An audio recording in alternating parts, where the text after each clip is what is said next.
They have some of the most important jobs, but these aged care workers are among the lowest paid.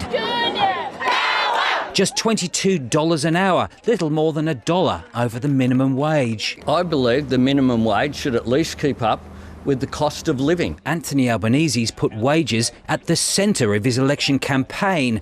Today, he put a number on it. You don't want people to go backwards. Does that mean you would support a wage hike of at least 5.1% just to keep up with inflation? Absolutely. No Australian government or opposition has ever put a figure on the rate of the annual wage increase.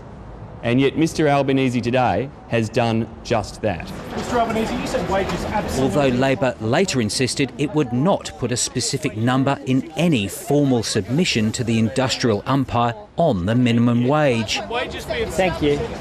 What's controversial about wages keeping up with the cost of living? Has Anthony Albanese considered whether this decision will have inflationary impacts? Inflation, currently just over 5%, is expected to peak at 6% by year's end. Unions demanding a 5.5% rise for more than 2 million Australians on award wages. Any increase less than 5.1% is a real wage cut. Higher costs have to be passed through into prices. Whether he intended it or not, Anthony Albanese has effectively declared 5.1% a fair wage rise for the lowest paid workers.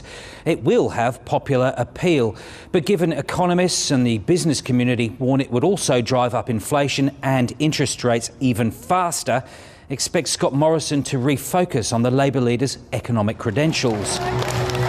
Then again, the PM's own personal investments are proving to have a poor return. His captain's pick candidate, Catherine Deeves, effectively withdrawing her apology for calling gender reassignment surgery mutilation. That was inappropriate.